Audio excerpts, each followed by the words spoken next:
Good evening guys, exam guide analysis question में आपका स्वागत है। तो शुरू करते हैं दोस्तों आज के अपने पहले क्वेश्चन के साथ। तो गाइस आज का अपना पहला क्वेश्चन है, भारत की सबसे बड़ी पंप भंडारण परियोजना की आधारशिला किस प्रदेश में रखी गई है?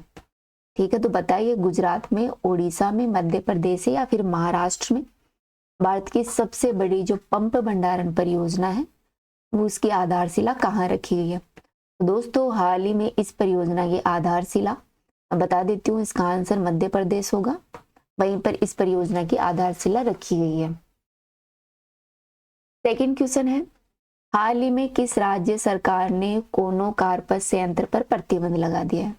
कौन से संयंत्र पर? एक संयंत्र आता है कोनो कार्पस, उस पर प्रतिबंध बैन लगाने वाली कौन सी राज्य सरकार है? तो बताइए। आपको ऑप्शन दे रखे हैं गुजरात, सिक्किम, आंध्र प्रदेश, हरियाणा या फिर गुजरात। दोस्तों हाल ही में जो गुजरात सरकार है उसने जो कोनो कार्पस संयंत्र है उस पर बैन लगा दिया है। नेक्स्ट क्वेश्चन है, हाल ही में कौन से मलेशियाई अभिनेत्री अंतर्राष्ट्रीय ओलंपिक समिति की सदस्य बन गई है? तो अंतर्राष्ट्रीय ओलंपिक सदस्य की जो समिति है उसकी सदस्य बनने वाली मलेशिया की कौन सी अभिनेत्री है? तो इसका आंसर है मलेश योहे। मिलेश योहे को जो ओलंपिक इंटरनेशनल ओलंपिक कमेटी है उसका सदस्य चुना गया है। नेक्स्ट क्वेश्चन है, 37वें नेशनल खेलों में किस राज्य की महिला बैडमिंटन टीम ने स्वर्ण पदक जीता है? तो दोस्तों अभी नवंबर में अपने महाराष्ट्र में जो 37 नेशनल गेम है वो आयोजित किए गए थे नवंबर के अंतर में। तो बताइए इसमें जो महिला बैडमिंटन है उसमें स्वर्ण पदक जीतने वाली महिला कौन से राज्य से बिलोंग करती है? तो दोस्तों असम की महिला है, उन्होंने बैडमिंटन खेल में स्वर्ण पदक जीता है। नेक्स्ट क्वेश्चन है, चोखेलाव महल राजस्थान के किस किले में स्थित है? बताइए चोखेलाव महल अपने जोधपुर दुर्ग में है या फिर बीकानेर में, जैसलमेर में या फिर रणथंभौर दुर्ग में है? तो गाइस इसका आंसर है जोधपुर दुर्ग। गाइस जोधपुर दुर्ग को मेहरानगढ़ के दुर्ग के नाम से भी जाना जाता है। तो अपन जोधपुर दुर्ग के बारे में इस लेक्चर में चर्चा कर लेते हैं। दोस्तों जोधपुर दुर्ग को चिड़िया टुक या फिर मयूर ध्वज के नाम से भी जाना जाता है। ठीक है, किस नाम से? चिड़िया टुक या फिर मयूर ध्वज के नाम से भी जोधपुर दुर्ग को जाना जाता है। इसे मेहरानगढ़ दुर्ग कहते हैं। ध्यान रखना ये एक गिरी दुर्ग है। गिरी का मतलब होता है जो पहाड़ों के बीच में जो दुर्ग होता है उसको गिरी दुर्ग कहते हैं। तो ये गिरी दुर्ग है। पूछ लिया जाता है एग्जाम में कि इनमें से कौन सा दुर्ग गिरी दुर्ग है? तो ये दुर्ग है वो गिरी दुर्ग, जोधपुर का मेहरानगढ़ दुर्ग। दोस्तों ध्यान रखना इसकी नींव है वो करणी माता ने रखी थी। इसका निर्माण राव जोधा ने 13 मई 1459 ईस्वी में करवाया था। ठीक है, कब करवाया था? 13 मई 1459 में राव जोधा ने इसका निर्माण करवाया था और नींव रखने वाली थी करणी माता, जो कि जोधपुर के शासकों की जो राठौड़ वंश थे उनकी कुल देवी थी। दोस्तों इसे मेहरानगढ़ इसलिए कहा जाता है क्योंकि यह दुर्ग विशाल क्षेत्र में फैला हुआ है। इसकी आकृति है वो मयूर के समान है, इस कारण इसे मयूर ध्वज के नाम से जाना जाता है, अर्थात इसे मोर ध्वज भी कहते हैं। तो मेहरानगढ़ क्यों कहते हैं? इसलिए कहते हैं क्योंकि यह दुर्ग विशाल क्षेत्र में बसा है। और मयूर ध्वज इसलिए कहा जाता है क्योंकि यह मयूर आकृति के समान दिखाई देता है। और चिड़िया टुक इसलिए कहा जाता है क्योंकि जो जोधपुर की एक पहाड़ी है चिड़िया टुक, वहां पर यह बना हुआ, इसलिए इसे चिड़िया टुक के नाम से भी जाना जाता है। दोस्तों गिरी सुमेल युद्ध के बाद शेरशाह ने इस दुर्ग पर अधिकार कर लिया था, लेकिन 1545 ईस्वी में मालदेव था उसने पुनः इस दुर्ग पर अपना आधिपत्य स्थापित कर लिया था। गाइस 1564 ईस्वी में अकबर ने दुर्ग पर मुगलों ने पुनर्अधिकार कर लिया था और 1678 में औरंगजेब ने अधिकार कर लिया। फिर औरंगजेब की मृत्यु के बाद यह दुर्ग वापस राजस्थानियों के अधीन आ गया। तो मेहरानगढ़ दुर्ग था, इस पर मुगलों का बहुत दिनों तक आधिपत्य रहा।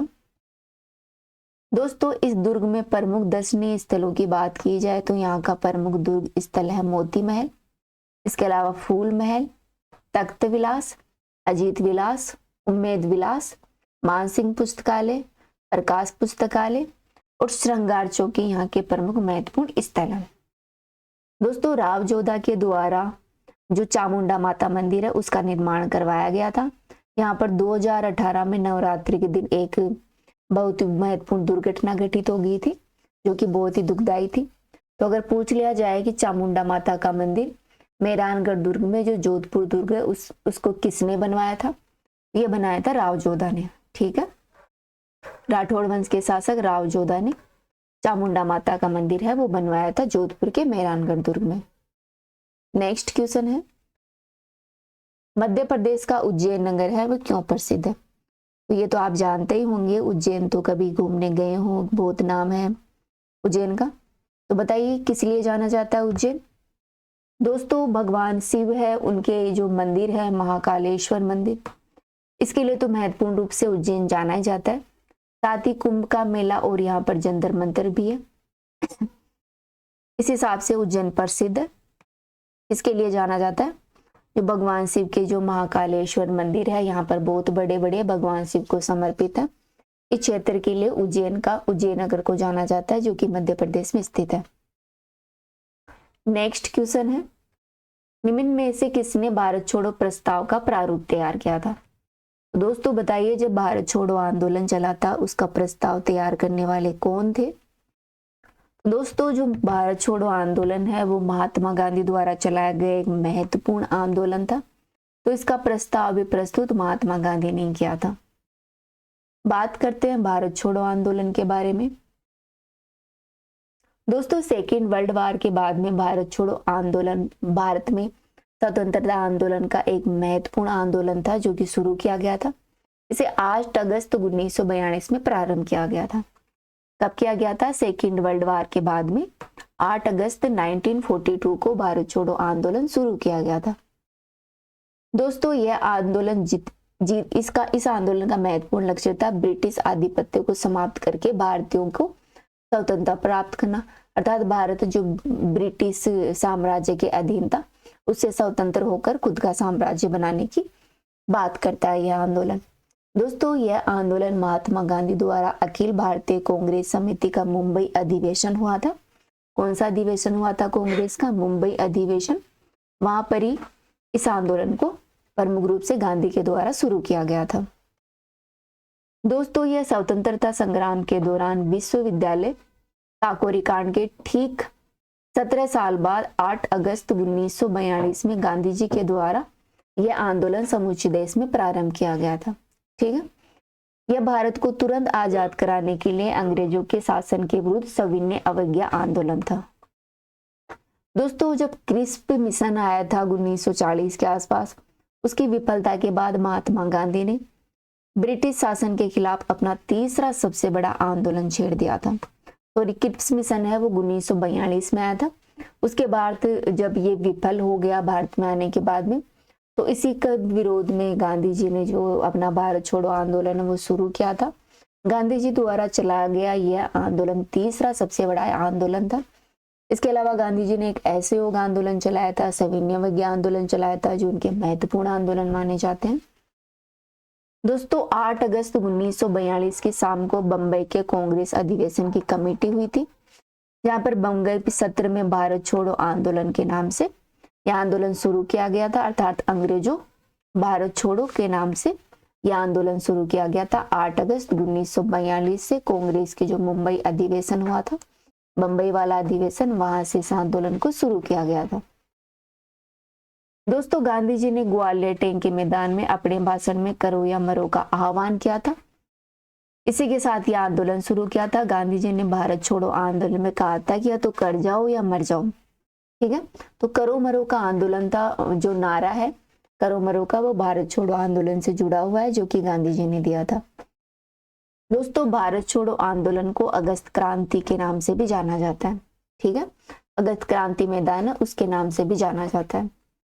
स्वतंत्रता आंदोलन की ग्रैंड ओल्ड लेडी के नाम से एक महत्वपूर्ण महिला थी जिनका नाम था अरुणा आसफ अली, अर्थात अरुणा आसफ अली है। उन्हें जो अपना फ्रीडम मूवमेंट थी उसमें ग्रेट ओल्ड लेडी के नाम से जाना जाता है।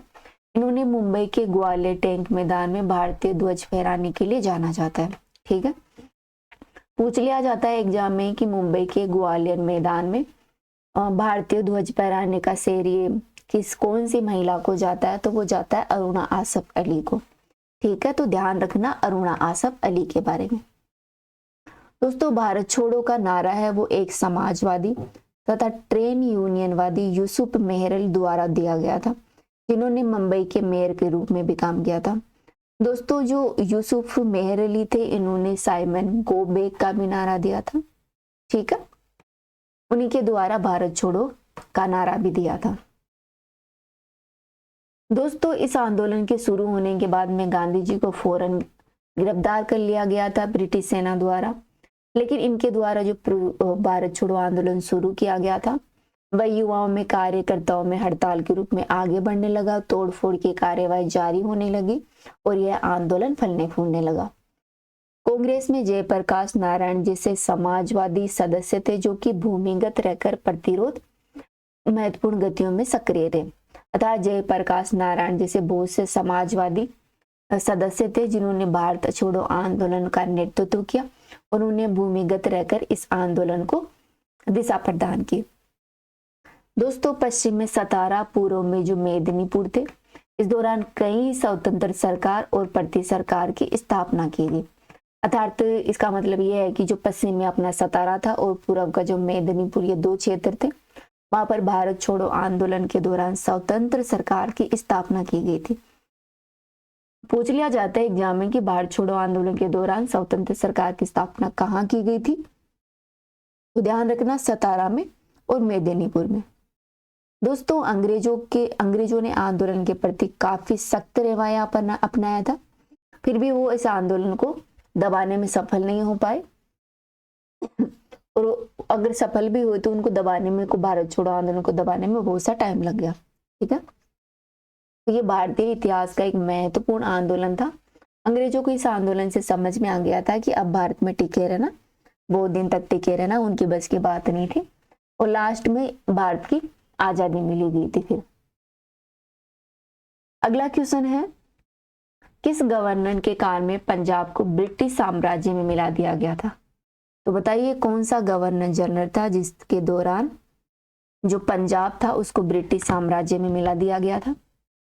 तो दोस्तों, जो डलहौजी थे उन्होंने ब्रिटिश साम्राज्य को ब्रिटिश साम्राज्य में मिला दिया था। पंजाब को ब्रिटिश साम्राज्य में मिला दिया था। तो क्यों ना इन यहाँ पर ये चार दे रखे हैं, लॉर्ड कैनिंग, हॉर्डिंग और एलनबरो, इनके बारे में चर्चा कर लेते हैं। तो सबसे पहले चर्चा करते हैं हम लॉर्ड हॉर्डिंग के बारे में। दोस्तों, ये है लॉर्ड हॉर्डिंग, आप पिक में देख सकते हैं। इन्होंने पहला सिख युद्ध लड़ा था, अर्थात इनके समय जो पहला सिख युद्ध हुआ था 1845 से 46 के बीच में, वो लॉर्ड हॉर्डिंग के टाइम हुआ था। इनके समय लाहौर की संधि हुई थी 1846 में, जो कि आंग्ला सिख युद्ध था, उसका परिणाम था। तो ध्यान रखना, लाहौर की संधि कब हुई थी? 1846 में। दोस्तों, इन्होंने जो कन्या भ्रूण हत्या थी उसको समाप्त किया और इनका एक महत्वपूर्ण रूप से सामाजिक सुधार करने का एक महत्वपूर्ण कार्य था। कन्या भ्रूण हत्या को इन्होंने समाप्त करने की बात कही। साथ ही जो नरबलि प्रथा है उस पर भी इन्होंने प्रतिबंध लगाया था। ठीक है, तो कन्या भ्रूण हत्या, नरबलि प्रथा, लाहौर संधि और पहला सिख आंग्ला जो युद्ध है वो लॉर्ड हॉर्डिंग के समय हुआ था। फिर बात करते हैं लॉर्ड एलिनबरो के बारे में। दोस्तों, लॉर्ड एलिनबरो है वो 1842 में भारत के गवर्नर जनरल पद पर नियुक्त हुए थे। इनके समय प्रथम आंग्ला अफगान युद्ध हुआ था। ठीक है, जो प्रथम आंग्ला अफगान युद्ध है वो समाप्त हुआ था। दोस्तों, एलिनबरो ने चार्ल्स नेपियर के साथ सैनिक तथा असैनिक संधि की। चार्ल्स नेपियर ने जो ये संधि है, असैनिक वाली संधि है, वो अगस्त 1843 में इस संधि पर हस्ताक्षर कर दिया और वो ब्रिटिश साम्राज्य में शामिल हो गया। दोस्तों, चार्ल्स नेपियर ने कहा था कि यह संधि विजय एक एकांकी घटना नहीं थी, यह तो तूफान, अफगान तूफान की पूछ थी। दोस्तों, सिंध का ब्रिटिश साम्राज्य में विलय ही अफगान संघर्ष का कारण माना जाता है। एलिनबरो का कार्यकाल कुशल अकर्मण्यता की नीति का कार्यकाल रहा था। साथ एक इंपॉर्टेंट फैक्ट है कि एलिनबरो के समय अर्थात एलिनबरो ने 1843 ईस्वी में दास प्रथा का उन्मूलन किया। दास प्रथा पर रोक लगाने वाले कौन से गवर्नर जनरल थे? ये थे लॉर्ड एलिनबरो 1843 में। फिर बात करते हैं लॉर्ड डलहौजी के बारे में। तो दोस्तों डलहौजी को अर्ल ऑफ डलहौजी के नाम से भी जाना जाता है।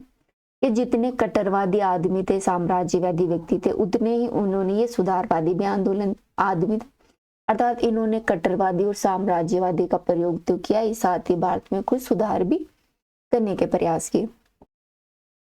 दोस्तों इनके प्रमुख कार्य और इनके कार्यकाल में जो घटनाएं हुई उनके बारे में बात करें तो इनके समय में जो सेकंड सिख आंग्ला युद्ध हुआ था 1848 से 39 के बीच में, कौन सा युद्ध? सेकंड सिख आंग्ला युद्ध हुआ था डलहौजी के समय।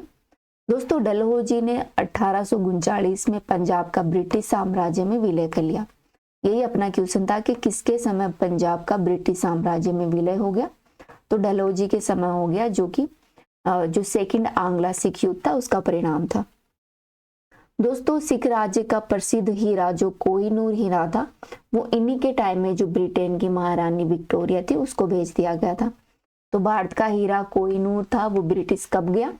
डलहौजी के समय गया था ब्रिटेन में। दोस्तों डलहौजी के कार्यकाल में 1851 से 52 में द्वितीय आंग्ला बर्मा युद्ध भी हुआ था। तो ध्यान रखना किसके कार्यकाल में आंग्ल बर्मा युद्ध हुआ था? सेकंड वाला हुआ था डलहौजी के समय 1951 से 52 के बीच में। इसके अलावा 1952 में बर्मा के बोअर बर्मा और पिग्गू राज्य को ब्रिटिश साम्राज्य में डलहौजी ने मिला लिया था। तो बर्मा के दो क्षेत्र थे, एक तो बोअर बर्मा और पिग्गू, ये बर्मा के दो राज्य थे। वर्तमान का जो म्यांमार है उसके 1952 में इन क्षेत्रों को डलहौजी ने ब्रिटिश साम्राज्य में मिला लिया था सेकंड आंग्ला बर्मा युद्ध के थ्रू।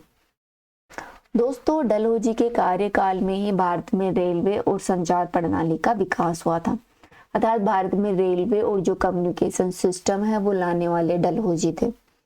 इनके कार्यकाल में जो दार्जिलिंग वाला क्षेत्र है, वर्तमान का जो वेस्ट बंगाल में है दार्जिलिंग, जहाँ पर चाय अच्छी खासी होती है, उसको ब्रिटिश साम्राज्य में शामिल करने वाले भी डलहौजी थे। दोस्तों डलहौजी के कार्यकाल में वुड डिस्पैच एक समझौता आया था 1854 में, जो कि भारतीय शिक्षा सुधारों का मैग्ना कार्टा कहा जाता है। तो इट इज वेरी इंपॉर्टेंट कि वुड डिस्पैच, पहले तो डेट ही पूछ ली जाती है कि वुड डिस्पैच आया कब था? 1854 में लॉर्ड डलहौजी के टाइम पर आया था। और यह है क्या? तो ये शिक्षा जो अपनी एजुकेशन है, शिक्षा है, उनके सुधारों पर बनाया गया एक निर्देश पत्र था, जिसे शिक्षा सुधारों का मैग्ना कार्टा कहा जाता है। पूछ लिया जाता है शिक्षा सुधारों का मैग्ना कार्टा कौन से निर्देश पत्र को कहा जाता है? वुड डिस्पैच को कहा जाता है, जो कि 1854 में डलहौजी के समय आया था। इसके अलावा इट इज वेरी इंपॉर्टेंट कि जो डॉक्ट्रिन ऑफ लेस है वो कौन लेके आया था? वो लेके आए थे अपने डलहौजी। व्यापकता का सिद्धांत है वो डलहौजी लेकर आए थे। ठीक है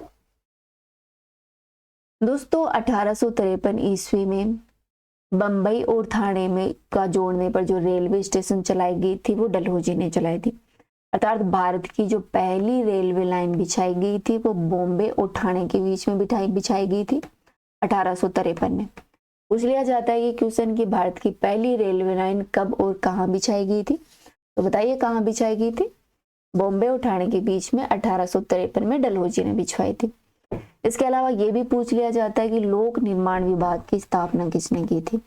लोक निर्माण विभाग की स्थापना डलहौजी ने की थी।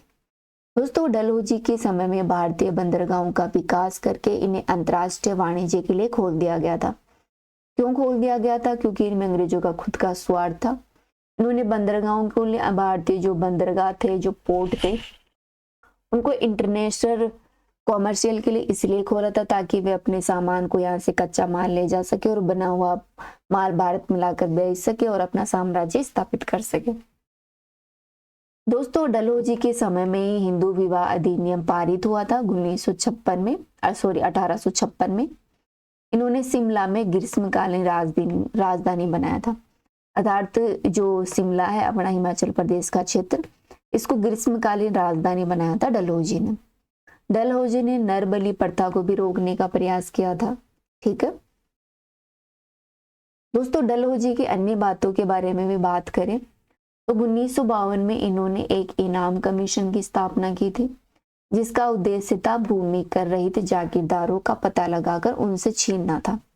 ठीक है। अतः जो भूमि कर नहीं दे रहे थे उन जागीरदारों का पता लगाना और उनसे भूमि छीनना था। यही इनाम कमीशन का उद्देश्य था, जो कि 1852 में बना था। 1854 में एक नया डाकघर जो पोस्ट ऑफिस एक्ट है वो डलहौजी के समय पारित किया गया था। इसके द्वारा भारत में पहली बार डाक टिकट का प्रचलन किया गया था। तो ध्यान रखना, डलहौजी ने 1854 में भारत में डाक टिकटों का प्रचलन किया। एक एक्ट लेकर आए थे, डाकघर अधिनियम अर्थात पोस्ट ऑफिस एक्ट 1854। इसके थ्रू भारत में डाक टिकटों का प्रचलन किया डलहौजी ने। दोस्तों 1856 में डलहौजी ने अवध को अपने राज्य के अधीन कर लिया। ठीक है। 1856 में तोपखाने के मुख्यालय को कलकत्ता से इन्होंने मेरठ स्थानांतरित कर दिया। इसके अलावा जो सेना का मुख्यालय था उसको शिमला में स्थानांतरित कर दिया। सेकंड चर्चा कर लेते हैं, अपने क्वेश्चन में दे रखा था लॉर्ड कैनिंग के बारे में। दोस्तों इट इज वेरी इंपॉर्टेंट कि भारत के अंतिम गवर्नर जनरल कौन थे, लॉर्ड कैनिंग, और प्रथम वायसराय कौन थे, लॉर्ड कैनिंग थे। ठीक है दोस्तों, जब 1857 का विद्रोह हुआ था उसके बाद में एक एक्ट आया था 1857 का एक्ट। उसके बाद में जो गवर्नर जनरल का पद था वो समाप्त कर दिया गया था और वायसराय का पद बना था। ठीक है। अर्थात जो पहले जो 1857 की क्रांति हुई थी, जो भारत का जो प्रतिनिधि होता था वो गवर्नर जनरल होता था, उसका नाम बदलकर वायसराय कर दिया गया था। तो 1857 के समय जो विद्रोह हुआ था उसमें अपने जो गवर्नर जनरल थे वो कैनिंग थे, जो कि प्रथम वायसराय भी बने। ठीक है दोस्तों, 1857 में कलकत्ता, मद्रास और बॉम्बे यूनिवर्सिटी की स्थापना की गई थी। पूछ लिया जाता है कलकत्ता, मद्रास और बॉम्बे यूनिवर्सिटी की स्थापना कब और किसने की थी, तो 1857 में लॉर्ड कैनिंग ने की थी, जो कि लंदन यूनिवर्सिटी थी उनकी तर्ज पर इन 3 यूनिवर्सिटी को बनाया गया था। कौन कौन सी है, कलकत्ता, मद्रास और बॉम्बे यूनिवर्सिटी। दोस्तों ईस्ट इंडिया कंपनी का उन्मूलन हो गया था और फिर भारत सरकार अधिनियम आया था 1858, जिसने ब्रिटिश क्राउन का प्रत्यक्ष नियंत्रण भारत में स्थापित कर दिया था। अर्थात 1858 का जो विद्रोह हुआ था उससे पहले जो भारतीय शासन था वो ईस्ट इंडिया कंपनी के अधीन आता था, जिसका जो प्रमुख होता था वो गवर्नर जनरल होता था। उस गवर्नर जनरल के जो उस पद को समाप्त करके अर्थात ईस्ट इंडिया कंपनी का उन्मूलन करके जो भारत था वो ब्रिटिश संसद के जो ब्रिटिश क्राउन था, जो महारानी विक्टोरिया थी, उसके अधीन कर दिया गया और भारत में वायसराय का पद सर्जित कर दिया गया था। इसके अलावा गाइस, लॉर्ड कैनिंग के समय 1861 का भारत परिषद अधिनियम आया था और जो इन्होंने जो विधवा पुनर्विवाह अधिनियम था, जो कि डलहौजी के समय आया था, उसको लागू करने का कार्य लॉर्ड कैनिंग ने किया था। दोस्तों इट इज वेरी इंपॉर्टेंट कि लॉर्ड कैनिंग के समय आईपीसी, सीपीसी और सीआरपीसी जैसे दंड विधियां भी पारित की गई थी। ठीक है, ये लाइन बहुत इंपॉर्टेंट है कि आईपीसी, सीपीसी और सीआरपीसी जो वर्तमान में जो धाराएं प्रचलित है, दंड विधियां हैं, ये कौन लेकर आया था, तो ये अपने लॉर्ड कैनिंग लेके आए थे 1860-61 के आसपास में।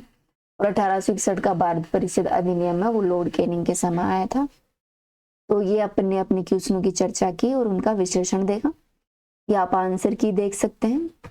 दोस्तों इस वीडियो में इतना ही, नेक्स्ट वीडियो में फिर मिलते हैं। Thank you.